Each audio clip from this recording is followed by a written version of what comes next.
১,৫০০ বছর আগে আমার নবী সম্পর্কে আল্লাহ বলেন, যেহেতু নবীর উপরে কোরআনটা নাযিল হয়েছে জন্য আল্লাহ বলছেন, ওয়ামা ইয়ানতিকু আনিল হাওয়া ইন হুয়া ইল্লা ওয়াহয়ুন ইউহা আল্লামাহু শাদীদুল কুওয়া যু মিররাতিন ফাসতাওয়া ওয়া হুয়া বিল উফুকিল আ'লা। জোরে বলুন আল্লাহু আকবার।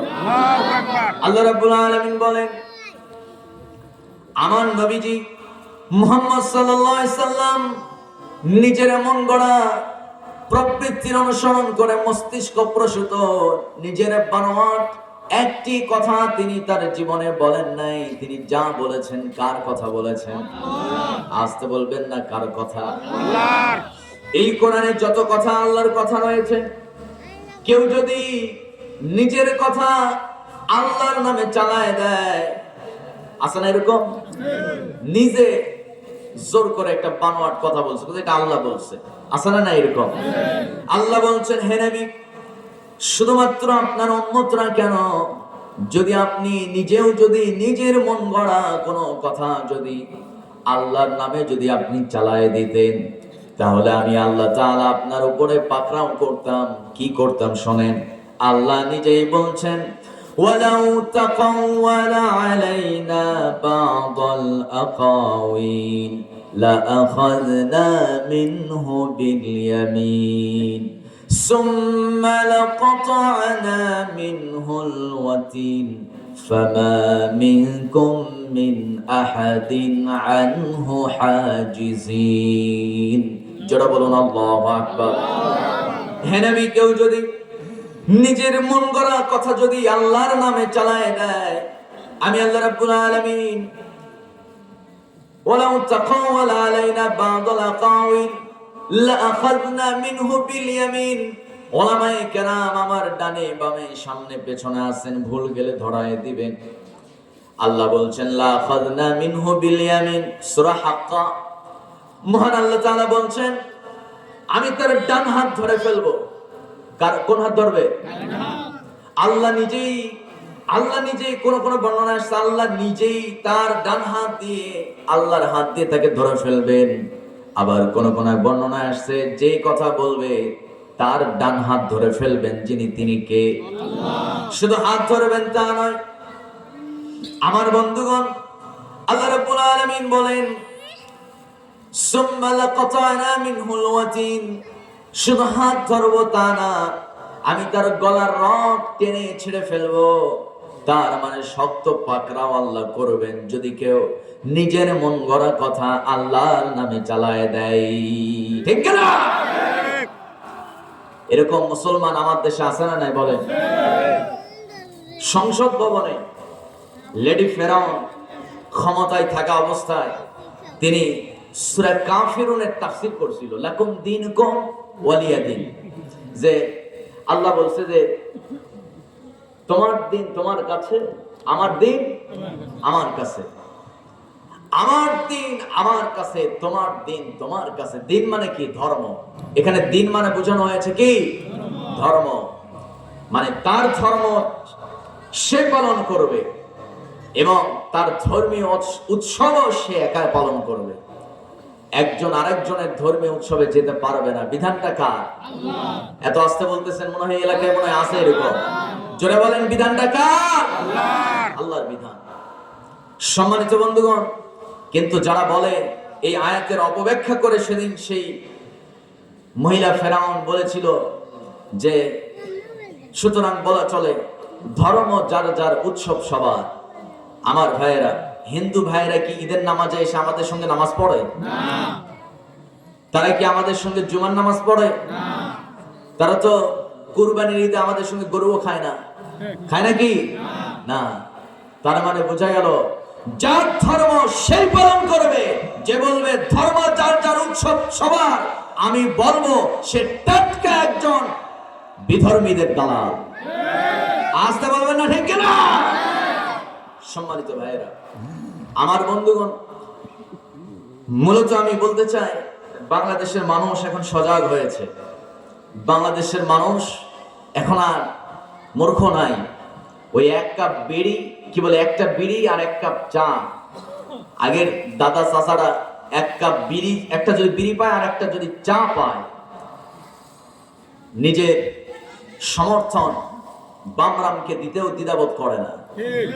কিন্তু এখন বর্তমান এমন একটা সিচুয়েশন চলছে যে একটা বিড়ি আর এক কাপ চা শুধু নয়, এক বিড়ি আর এক কাপ চা শুধু নয়, লক্ষ টাকা দিলেও এবারের মানুষ, বাংলাদেশের মানুষ চোর বাটপারদেরকে পবিত্র সংসদ ভবনের চেয়ারে বসতে দিবে না। কারা কারা রাজি আছেন? দুই হাত আমি তাদের দেখতে চাই। তাকবীর দেওয়ার কেউ নাই? একজন তাকবীর দেন তো, হাত সবাই উঠান তো। একজন একজন গিয়ার তো দেখি একসঙ্গে সবার ওঠে।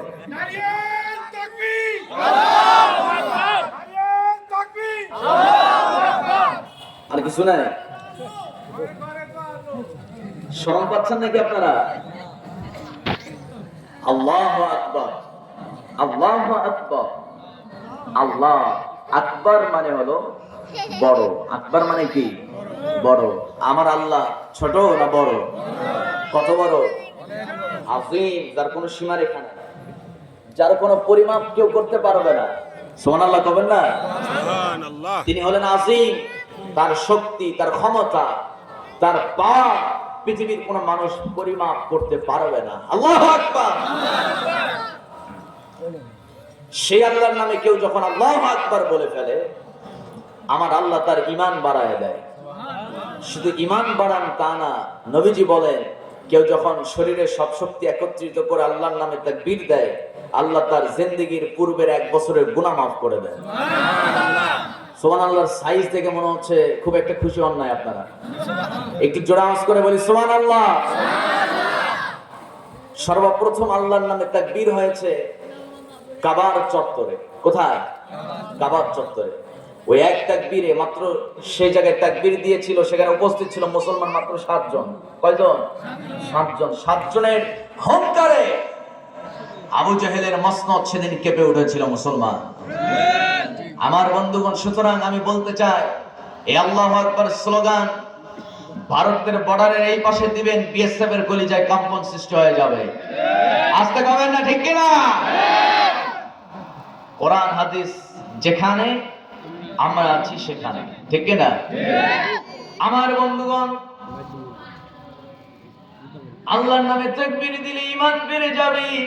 আল্লাহ নিজেই বলছেন, ইন্নামাল মুমিনুনাল্লাযীনা ইযা যুকিরাল্লাহ ওয়াজিলাত কুলুবুহুম ওয়া ইযা তুলিয়াত আলাইহিম আয়াতুহু যাদাতুহুম ঈমানান ওয়া আলা রাব্বিহিম ইয়াতাওয়াক্কালুন। সুবহানাল্লাহু আকবার। ও আমার বান্দারে, যখন তোমাদের সামনে কোরআনের আয়াতগুলো তেলাওয়াত করা হবে, সে আয়াত শোনার পর যদি তোমরা উচ্চ স্বরে আল্লাহর নামে আওয়াজ করতে পারো, অবশ্যই আমি আল্লাহ তোমাদের ঈমান নামক দৌলতটা বাড়ায় দেব। জোরে বলি সুবহানাল্লাহ। আমার বন্ধুগণ, এতক্ষণ যাবত আমি একটা বাউন্ডারি দিলাম, লাইন আনলাম, মূল আলোচনায় যাব। মূল আলোচনা হলো মানুষ জাহান্নামে যাবে মূলত কয়টা কারণে। আসতে বলবেন, একটু চিৎকার মেরে বলতে হবে, কয়টা? 4টা কারণে মানুষ জাহান্নামে যাবে। আমি আলোচনা শেষ করার পর প্রশ্ন করব, যে ফার্স্ট হাত উঠায় নির্ভুলে এই 4টি কারণ যদি আমাকে শোনায় দিতে পারে, আমি তাকে একটা সম্মানজনক পুরস্কার আপনাদের সামনে দেব। আপনারা খুশি না বেজার? যুবক ভাইয়েরা একটু আওয়াজ দেন না, খুশি না বেজার? জাহান্নামে মানুষ যাবে কয়টা কারণে? 4টা কারণে। ভাই, দুনিয়া 2 দিনেরও না, 2 সেকেন্ডের কোনো গ্যারান্টি নাই কখন দুনিয়া থেকে বিদায় নেব। কিন্তু অন্তত জাহান্নামে যাওয়ার সেই 4টি কারণ, সেই 4টি ভয়াবহ কারণ নিয়ে যদি আমরা একটু ফিকির করি, আশা করা যায় মৃত্যুর পরে ওপারের জগৎটা আমাদের জন্য জান্নাত হয়ে যাবে। জোরে বলি ইনশাআল্লাহ। সম্মানিত ভাইয়েরা, তাহলে এই 4টি জাহান্নামের কারণ শুনে আমরা এখান থেকে বিদায় নেব। রাজি আছেন? সেই মহাদিনে আল্লাহ রাব্বুল আলামিন বিচার ফয়সালা করার পর কিছু মানুষ যাবে জান্নাতে আর কিছু মানুষ যাবে জাহান্নামে। আল্লাহ তাআলা সুন্দর করে বলছেন, ফি জান্নাতি ইয়াতাসাআলুন আনিল মুজরিমিনা মা সালাকাকুম ফি সাকার ক্বালু লাম নাকু মিনাল মুসাল্লিন ولم نكن نطعم المسكين وكنا نخوض مع الخائضين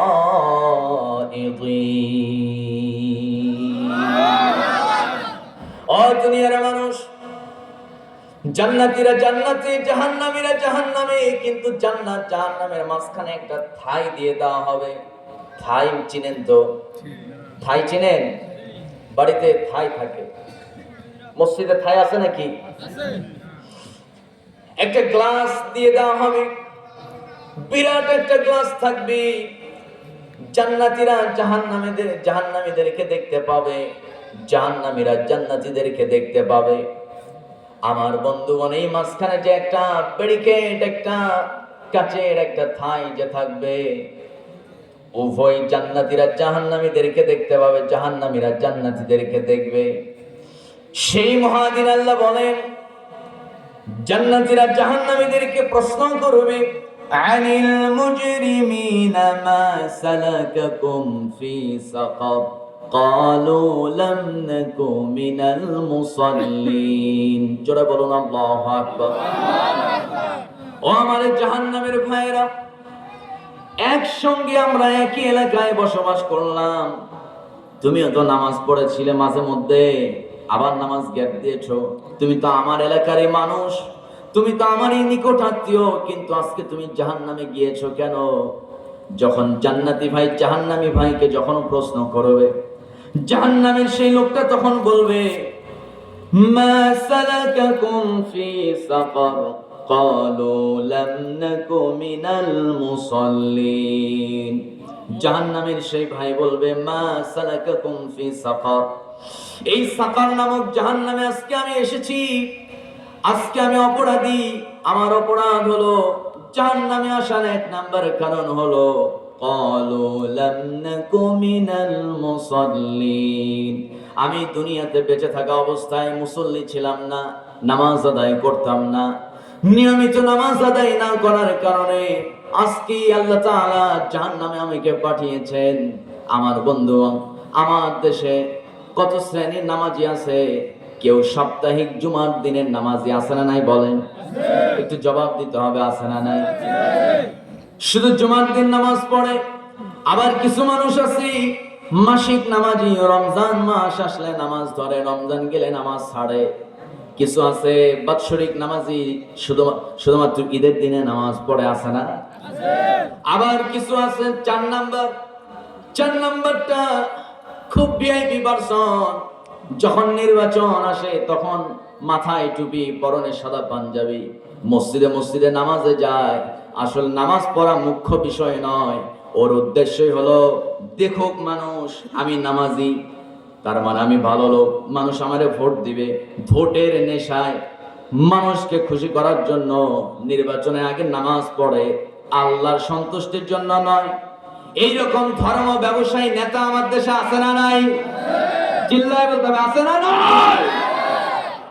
আমার বন্ধুগণ, মুখে দাড়ি নাই, মাথায় টুপি, পরনে সাদা পাঞ্জাবি, বলে মদিনার আইনে রাষ্ট্র চালাবে। আরে বেটা, তোর মুখে তো দাড়ি নাই, তুই কেমনে মদিনার আইনে রাষ্ট্র চালাবি? কথা কয় জনগণ, ঠিক কিনা? খুনি হাসিনা 96 নির্বাচনের আগে চাচারা জানেন মাথায় দিয়েছিল পট্টি, হিজাব, হাতের মধ্যে তসবি। বাংলার মানুষ চিন্তা করলো, না জানি কোন বড় আল্লাহওয়ালা মহিলা, ঠিক না? মাথায় পট্টি, হাতে তসবি, মদিনার আইনে মদিনার সনদে রাষ্ট্র চালাবে। কিসের কি মদিনার সনদে রাষ্ট্র চালাবে? ক্ষমতায় আসার পর দেখা গেল যারা মদিনার সুন্নত বুকে ধারণ করে, কোরআন নিয়ে নিজের জীবনকে সাজাতে চায়, এইরকম বৃহত্তর বড় বড় আলেমদেরকে ফাঁসির রশিতে ঝুলালো, আলেমদেরকে কারাগারে বন্দী করে রাখলো। কোরআনের হক কথা বললেই জায়গা হয়ে যায় কারাগার। তার মানে বোঝা গেল পট্টি মাথায় দিয়েছিল, হাতে তসবিহ নিয়েছিল।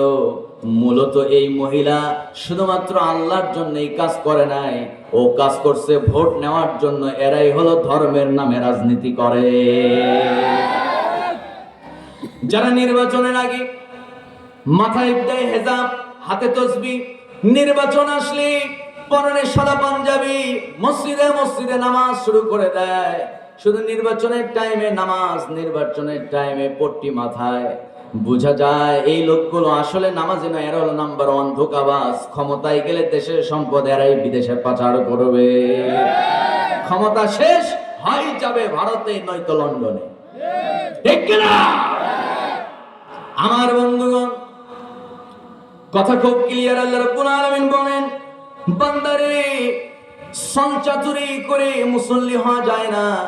আমার দেশে দেখবেন কিছু মুসল্লি আছে, বিরাট বড় হাজী সাহেব, বিরাট দাড়ি, বড় দাড়ি, পরনে বিরাট জুব্বা।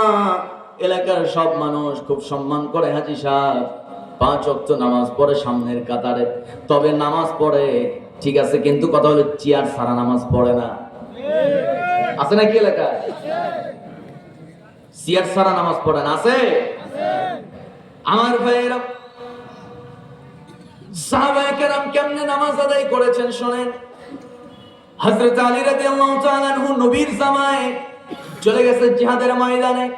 সেই জিহাদের ময়দান থেকে যুদ্ধ করতে করতে এক পর্যায়ে দেখা গেল পাহাড়ের চূড়া থেকে, ওই পাহাড়ের উঁচু পাহাড় থেকে একদল কাফের সাহাবীদের পাতা করে কোথায় পাতা করে সাহাবীদের পাতা করে তীর মারা শুরু করেছে।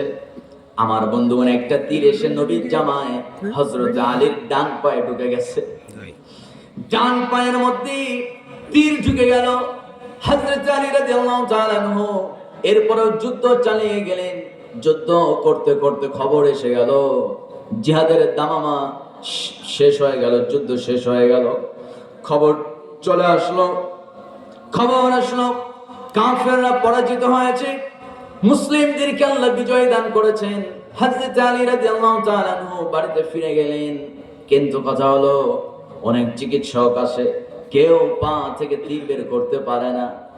হযরত আলী রাদিয়াল্লাহু তাআলা আনহু কারো পা টাচ করতেই দেয় না। বড় বড় চিকিৎসক আসে, ওষুধ খাওয়ায়, কিন্তু তীর বের করতে দেয় না, প্রচন্ড ব্যথা। দিন কয়েক যাওয়ার পর দেখা গেল পায়ের মধ্যে পছানি শুরু হয়ে গেছে। আমার নবীজি খবর পাইয়া জামাইকে দেখতে আসলেন। হযরত আলী রাদিয়াল্লাহু তাআলা আনহু তিনি ছিলেন আমার নবীজির 4 নাম্বার জামাই। কয় নাম্বার বলেন? 4 নাম্বার মেয়ের জামাই। হযরতে ফাতেমা ছিল আমার নবীর 4 নাম্বার মেয়ে। নবীকে আল্লাহ তাআলা 4টা মেয়ে দিয়েছেন, 4টা ছেলে দিয়েছেন, কিন্তু 4 ছেলের মধ্যে একটা ছেলেও বাঁচতে পারে নাই, সবগুলো মারা গেছে। জন্ম নেওয়ার কোনটা মারা গেছে 2 মাস 3 মাস পর, কোনটা মারা গেছে 2-4 দিন পর, কোনটা মারা গেছে 2 বছর পর। 2 বছর পর যেই ছেলেটা আমার নবীর, যেই ছেলে 2 বছর পর মারা গেছে, তার নাম ছিল ইব্রাহিম। কি নাম ছিল বলেন? ইব্রাহিম। সেই ছেলেটাকে নবীজি প্রচন্ড ভালোবাসতেন। যখন ইব্রাহিম মারা গেছে, আমার নবীজি বারবার শুধু ইব্রাহিমের কবরের পাশে যেত। কবরের পাশে গিয়ে নবীজি হাত তুলা কান্নাকাটি শুরু করে দিতেন। সাহাবীরা জিজ্ঞেস করলেন, ইয়া রাসূলুল্লাহ, আপনি তো বলেছেন মৃত ব্যক্তিদের জন্য কান্না করা যাবে না। নবীজি বলেন, ও আমার সাহাবীরা, আমার আব্দুল্লাহ মারা গেছে। 4টা ছেলে আল্লাহ আমাকে দিয়েছিল, একটাও বাঁচে নাই, সবগুলো মারা গেছে। ও আমার সাহাবী, এই আব্দুল্লাহ 2টা বছর বেঁচে ছিল, আমি তাকে প্রচন্ড ভালোবেসেছি। এই আমার সন্তান ইব্রাহিম 2টা বছর বেঁচে ছিল, প্রচন্ড ভালোবাসছি ইব্রাহিমকে। কিন্তু কথা হলো, আমি কি একটু আল্লাহর কাছে ইব্রাহিমের জন্য দোয়া করব না? আমার ছেলে ইব্রাহিমের জন্য কি আমি একটু আল্লাহর কাছে দোয়া করতে পারবো না? জোরে কোন সুবহানাল্লাহ। আমার বন্ধুগণ, নবীর কয়টা মেয়ে? 4 মেয়ে। 4 নাম্বার মেয়ের নাম হলো ফাতেমা। আমার নবী ফাতেমাকে সবচাইতে বেশি ভালোবাসতেন, কারণ হযরত খাদিজা রাদিয়াল্লাহু তাআলা আনহা ফাতেমাকে জন্ম দেওয়ার কয়েকদিন পরে হযরতে খাদিজা দুনিয়া থেকে বিদায় নিয়েছেন। জোরে কোন আল্লাহু আকবার। হযরতে ফাতেমা মায়ের আদর ঠিকমতো পান নাই। আমার নবীজি তাকে প্রচন্ড মহব্বত করতেন। যখন শুনছে ফাতেমার স্বামী নবীর জামাই হযরত আলী প্রচন্ড অসুস্থতায় ভুগছেন, পায়ের মধ্যে তীর ঢুকে গেছে, আমার নবী আলীর কাছে চলে গেলেন। যাওয়ার পর দেখেন 4-5 জন চিকিৎসক আছে ঠিক, কিন্তু কেউ চিকিৎসা করতে পারছে না। আলী রাদিয়াল্লাহু তাআলা আনহু তিনি তার এই রানের মধ্যে পায়ের মধ্যে হাত দিতেই দেয় না, এত প্রচন্ড ব্যথা। এক পর্যায়ে আমার নবীজি বলছেন, চিকিৎসকরা তোমরা একটু থামো, ও আমার জামাই আলী তুমি নামাজে দাঁড়ায় যাও। হযরত আলীকে নামাজে দাঁড়ায় দেওয়া হলো। নামাজে দাঁড়িয়ে গেলেন, সুন্দর করে ওযু করে নামাজে দাঁড়ালেন। নামাজরত অবস্থায় প্রথম রাকাতটা খুব দীর্ঘ করে ফেললেন। রুকুতে যাওয়ার আগে প্রথম রাকাতে আমার নবীজি নির্দেশ দিলেন, চিকিৎসকরা কোথায়? সবাই সামনে চলে আসলো। নবী আমার বললেন, যাও, আমার আলীর তাকওয়া, আমার আলীর নামাজ সম্পর্কে আমার চেয়ে বেশি কেউ জানে না। নামাজে দাঁড়িয়ে গেছে, যেমনে ইচ্ছা তীর বের করো, আল্লাহর কসম আমার আলী জানতে পারবে না। আরেকটু জোরে বলি আল্লাহু আকবার। আল্লাহু আকবার। আমার বন্ধুগণ, চিকিৎসকরা করলো কি? তীর ধরে টান মারলো, বের হয়ে আসলো তীর। হযরত আলী বুঝতে পারলেন না, রক্ত গলগল করে রক্ত বের হয়ে যায়। হযরত আলী রাদিয়াল্লাহু তাআলা আনহু নামাজ শেষ করলেন। নামাজ শেষ করার পর আমার নবীজি বলেন, আলী পায়ের দিকে তাকাও, তীরটা আছে নাকি? দেখে তীর নাই। নবীজি সাহাবী হযরত আলী চোখের পানি ফেলতে ফেলতে বলছেন, ইয়া রাসূলুল্লাহ, আমি আল্লাহর কসম করে বলি, নামাজে যখন দাঁড়িয়েছি আল্লাহর কসম করে বলি, একটা মশা কামড় দিলে যে কষ্ট হয় সেই কষ্ট পর্যন্ত আমার অনুভব হয় নাই, সেই কষ্ট পর্যন্ত আমার হয় নাই। কখন তীর বের করে নিয়েছে, কোন রাকাতে বের করেছে আমি জানি না। জোরে কোন সুবহানাল্লাহ। কি নামাজ তাদের! জোরে বলি আল্লাহু আকবার। ও ভাই, সুদ ছাড়তে পারেন না, মিথ্যা ছাড়তে পারেন না, যত গুনাহ আছে আপনার সমস্ত গুনাহ আপনার জীবন থেকে মাইনাস হয়ে যাবে। নামাজ শুরু করে দেন। নামাজ সমস্ত পাপ থেকে মানুষকে বাঁচায় রাখে। সুবহানাল্লাহ পড়ে। আল্লাহ রাব্বুল আলামিন বলেন, উতলু মা উহিয়া ইলাইকা মিনাল কিতাবি ওয়া আকিমিস সালাহ ইন্নাস সালাতা তানহা আনিল ফাহশাই ওয়াল মুনকার ولذكر الله أكبر والله يعلم ما تصنعون। জোরে বলুন আল্লাহু আকবার। ও দুনিয়ার মানুষরে, তোমরা যদি কোরআনটা নিয়মিত তেলাওয়াত করতে পারো, নামাজটাকে যদি কায়েম করতে পারো, আমি রব ওয়াদা করছি, ইন্নাস সালাতা তানহা আনিল ফাহশাই ওয়াল মুনকার। নামাজ হলো এমন একটা শক্তিশালী জিনিস, এই নামাজ যদি কেউ ঠিক মতো আদায় করতে পারে, আল্লাহ তাআলা মানুষের সঙ্গে ওয়াদা করেছেন, বান্দার সঙ্গে ওয়াদা করেছেন, নিশ্চয়ই নামাজ মানুষকে সব পাপ থেকে বাঁচায় দিতে পারে। আরেকটু জোরে বলি আল্লাহু আকবার। এই যে মুরব্বী চাচারা উঠতেছেন, কষ্ট লাগতেছে তো, আর মাত্র 20টা মিনিট থাকা যাবে না ইনশাআল্লাহ? হ্যাঁ, চলে যাবে না? যদি কেউ যান এখনই যান, আর উঠেন না। থাকবেন তো? আর উঠেন না। আর কয়টা মিনিট? খারাপ লাগতেছে নাকি? নিজের মন গড়া কোনো কথা বললাম? যা বলেছি কোরআন এবং হাদিসের বাউন্ডারির মধ্যে বলেছি, ঠিক কিনা? যদি বাইরে কিছু বলি আমাকে ধরায় দেন। সম্মানিত ভাইয়েরা, তাহলে নামাজ মানুষের সমস্ত খারাপ কাজ থেকে নামাজ মানুষকে হেফাজত করে। কথাটা কার? আস্তে বলবেন, একটু আওয়াজ করে সবাই যদি বলেন সুন্দর হবে। বলেন, কথাটা কার? আল্লাহ। কিন্তু অনেকে বলতে পারেন, হুজুর আমার এলাকায় তো অনেক নামাজি আছে, বিরাট হাজি সাহেব, কিন্তু সুদ ছাড়তে পারেন। কোন আছে? আপনার এলাকায় নাও থাকতে পারে, আমার এলাকায় আশুলিয়াতে আছে। সম্মানিত ভাইয়েরা, হজ করে আসছে, কিন্তু ছেলে বউয়ের সঙ্গে, মেয়ের সঙ্গে, ছেলের সঙ্গে খারাপ আচরণ করে, এরকম মুরব্বী আছে না নাই?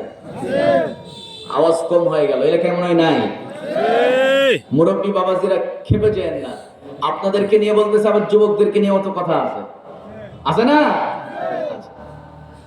দেখবেন এলাকায় কিছু কিছু মুরব্বী, আমার বাস্তব দেখা, সুদ ছাড়তে পারে না,